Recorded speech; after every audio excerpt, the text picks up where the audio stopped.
Jeez. You're live.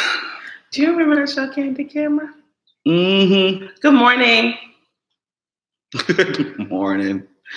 It is Monday with the Moores. It's Monday with the Moores. I'm Terrence Moore Sr. And I am Cheryl Ann Stokes Moore. Whole government name. Which means I'm more awake today than I was on last Monday. You know, it fluctuates. Good morning. Good morning, Deb. We missed you yesterday. Diana. Good morning, Deb. Orlando, Diana. what's up? How Good you doing, morning. Doris? Good morning. Happy anniversary. What's up, VJ? How's it going? That's right. To the Thomases. Happy anniversary. Yep. What's 30 plus years? Right. My favorite Prince couple. Yeah. Even though they're Packer fans, we still love you anyway. We won't fault you for all of that. We won't fault you. I tell you. It is great to be in the house once again. Y'all know I got the coffee, so don't everybody should be seeing a cup now. She's pretty much on 10 this morning. I mean, oh gosh. Oh yeah, she's pretty much alive and kicking in well. I tell you. Josh made me cook this big pan of macaroni and cheese for him yesterday. They were working me overtime. I tell you. So listen, life update.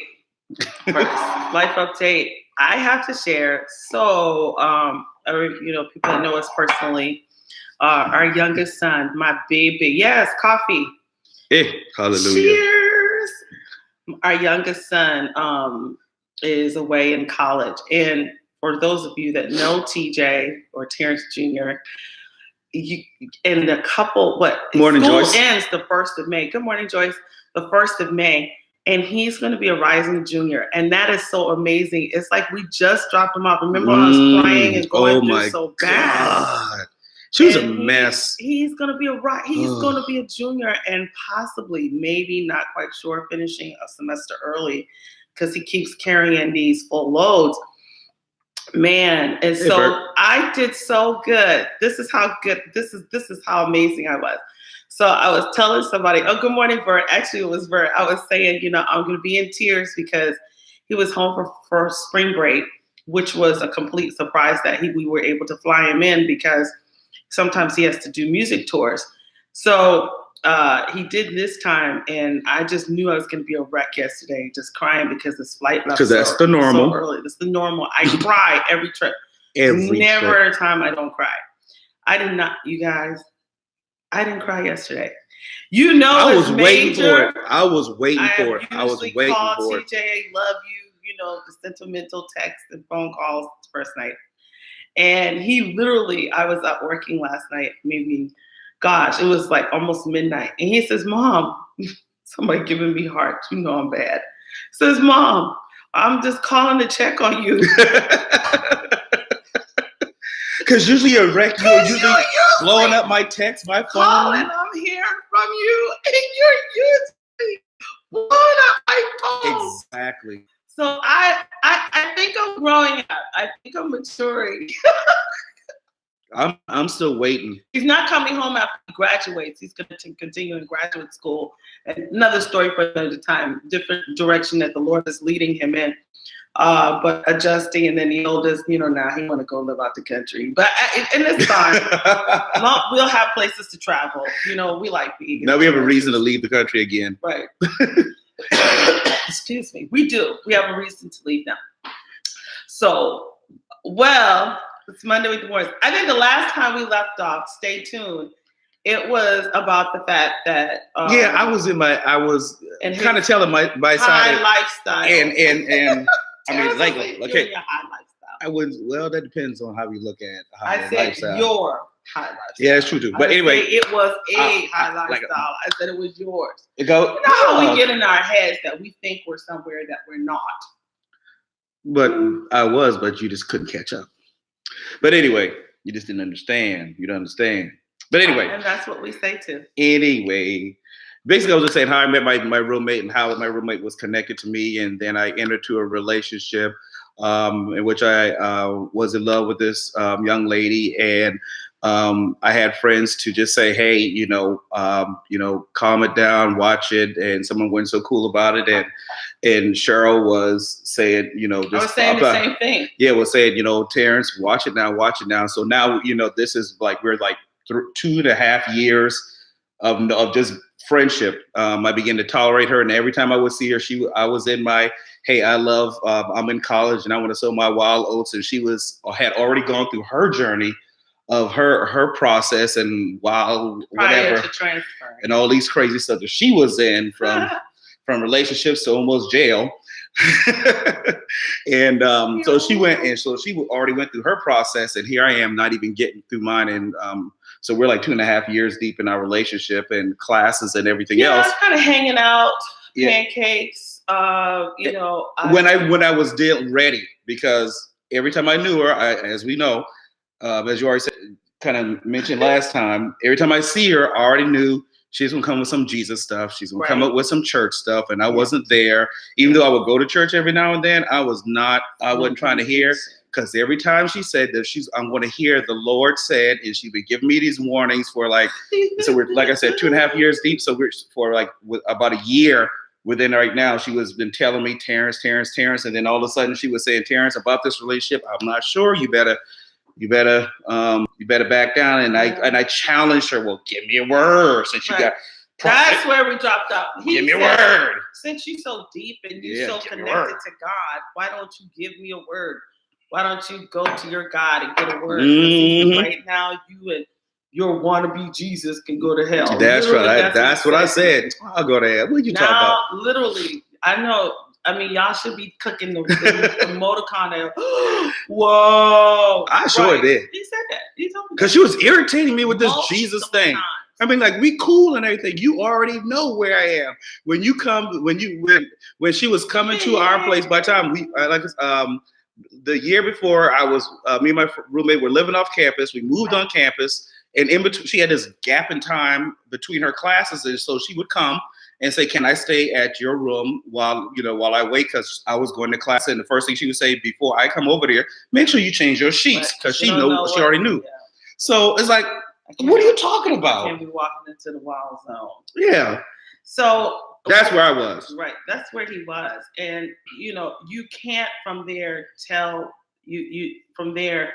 Sometimes we miss the purpose of individuals in our lives, and like I said, there's always some voice of reasoning, wisdom, and warning. But the element is, out of that, I had that trust space to say that. Right. And that's huge. You have to have a trust space in people's lives to be able to speak, which told me, the older I got, and I think after, we were friends and dating, that trust space was always there to really, because everybody won't let you just speak something that's true and know the in-depth or the details of who they are and what they do. And I had access to that information. Which was crazy. We were just totally polar opposites. We disrespect people because we don't understand that somebody has given us access to their information or to their life that would help, that they find you as a different and I was that different confidant. I think one of the big things, walk away today. I still didn't understand why. Who is that wise confidant in your life?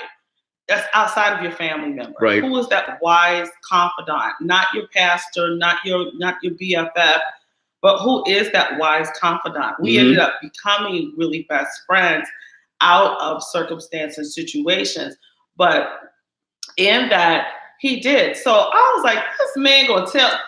I didn't say man at the time. Y'all don't want to know. My mom like this. I did say nigga. Did say that. You gonna tell me to go and ask the Lord about a word? That ain't nothing but a word. I shall oblige, and I did. Since you a prophet, and I did, I did. So let me tell you what this one right here. He knew, because I couldn't find him. It took me nothing more than a day. I already knew what it was. Gosh, I knew what it was. And then I couldn't find him. it took from the middle of the semester to the end of the semester for Terrence and I to cross paths. Now, this is where we go to breakfast after class. Yep. I was tutoring, all this kind of stuff. Next thing you know, he just disappeared. Right. You disappear when I truly have something to say. So, and I didn't even know because I was already taking a totally different path. I was getting more involved in organizations and everything else. So we just went on and ignored it. But I was serious. So we ended up, and I will never forget, it's at the College of Charleston in the beautiful center where they have the graduations. And it's interesting, it happened right there. And on the grounds where they have the graduations and in the cistern, right? And so let me tell you, I tell him right there, hey, listen, I don't have time for this. And I said, I'm going to make this really quick. I was like, you're going to be a father earlier if you don't stop. Cheryl, and I was like, I'm telling you, your life is going to take a different path. There is a redirecting of your path. And I remember those words. And I said, all I can tell you is going to redirect. And I said, and you'll bet you're going to make a baby. And then I ran because I didn't want him to say nothing bad. Yeah, because I was going to say, girl, F you. Get the F out of here. Yeah, he was mad. And I said, you're about to make a baby. Let me tell you, we lose contact again. We lose contact. Now it's approaching my last semester. I am in my last semester and I'm going to graduate. And that I graduated in the fall. I didn't graduate in the spring. And I was working at the hospital down the street so I could either drive or walk after class. And I was working in radiology. I got a job because really, you're not going to believe this. Life changes. I already told y'all, I told y'all I was going to law school. I was an English major, political science major. Psychology was never an option. And then I changed to sociology, which I loved, and a minor in chemistry because I was going to medical school. It's the Medical University of South Carolina. It's still an educational facility. Right. Our paths cross again. So we lose connection and it reconnects again because we end up working out of thousands of people in hundreds of departments. Right. We didn't even know until midway, because we work different shifts. We worked different shifts. I walked in and I saw this guy's name on the platform that said Terrence Moore for schedule. I didn't even know it was this Terrence Moore. And I heard them talking about the fact that he's having a baby. He better get all these hours. I'm about to graduate. And let me tell you. And I was working overtime. I had to come in early. He had to come in early one Saturday. And I said, hey, no. Before that part, he walks in to pick up his check. This dude right here. He looks at me. Oh my God. What are you doing here? No, what the hell are you doing here? Because our time is gone. But I have to say this doing here? In the middle of everybody. Do you understand me? He goes in front of my boss and co-workers. How you gonna cuss me? What? Okay, so I'm confused because the last time I saw him as an assistant, I'm telling you, but you're going to have a baby. I'm like, Terrence, I haven't seen you. This one, he's mad. He's angry. This is where we're going to stop. He's nasty towards me. So he comes in on a Saturday to work overtime. I come in to pick up some hours. I had some breath. I say, hey, do you want to share some breath? He goes, why are you talking to me? I mean, just stone mad at me. What's up, Will? Angry with me. And I'm like, what is it? Finally, happy anniversary to you too.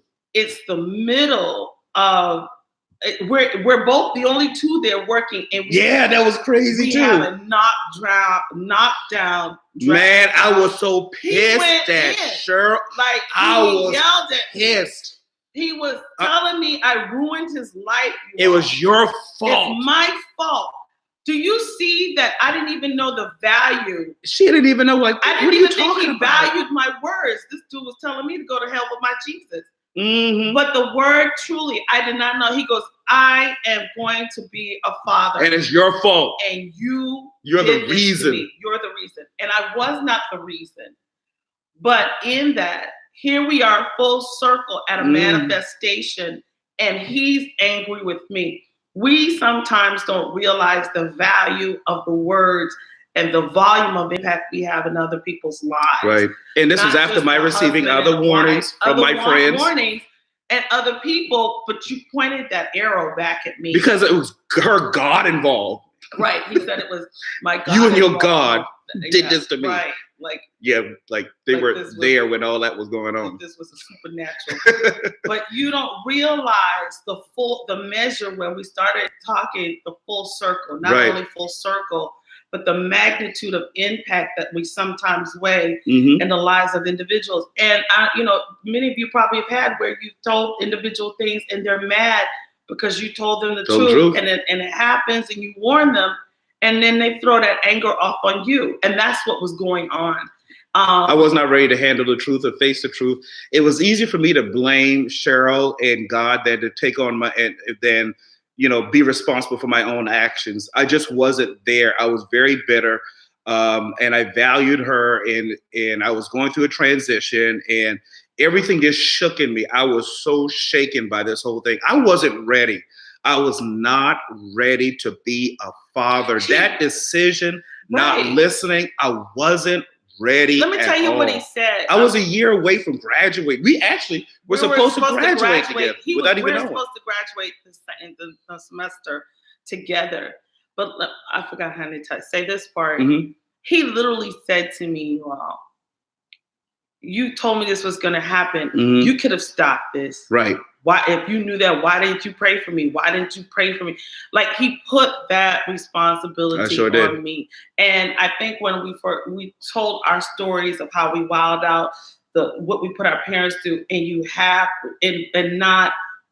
wanting to blame other people. And he was putting like, "Hey, you pray, you do it." Right. Well, okay, so you get to do it. Yeah. Let me do what I want to do, but you do the work. You do the soul work. You do the other work. I feel safe for both of us now. I didn't know I was. That was her responsibility. We were in a friendship. You're supposed to cover me in my sin. He wanted me to manage. That's right. He wanted manage my hormones and stuff. Was your fault. Like I'm supposed to manicure both ministries. Yeah. We were tight. By that time we were 3 years in the friendship. You should have known. And I think with that, if we were to stop today, it would be looking at where you're placing. Sometimes we ruin our relationships and our family relationships and our work relationships because we put unexpected and undue pressure and unspoken expectations. Unspoken expectations. On others, but you have to look at the constant rerouting. Again, my coming from Columbia, ending up at the College of Charleston, and then we disconnect. And every time we disconnect, there's a reconnect. Right. And anytime you see an individual in your life like that, you know that that's a journey of purpose. That's a person of purpose. Anytime it's a constant reconnect. Why are you here? Why is this going on? That there is a substantial purpose and significance to the connection for said season. So that's where it is. You have to look at where you're placing responsibility. And also irresponsible. I wasn't. I was responsible in so many areas of my life, but I did not control my body. I did not control my life, my generation. Yeah. Wrong. I was thinking with the wrong one. And and that was the reality. And I really thank God that, and I know we're out of time, but I really thank God for the fact that God sent a voice in my life, even when I didn't want to hear it. Oh, that's good. And he was trying to tell me all this for over 2 years. For over 2 years, you need to change your life. You need to change your life. You need to change your life. And I would not listen. I was not listening. I was disobedient. I was just not. And my path was set from education. And during that time, everything was falling into place with my preparing for school and coming up on my last year of school and already had plans for my master's program. I had already mapped that out with my advisor. So everything was really in place because really I was supposed to be in international business. And my So I had already had the second language of Spanish. All that stuff was in place. Yeah. And then my decision to follow my flesh instead of listening to wisdom. Well, that altered a great deal. But we'll talk about that, about how one decision can alter your destiny. Yeah, I think one of the big things I love that you said, hun, was the fact that, and I think you should this week really consider, who is my sent voice? Yeah.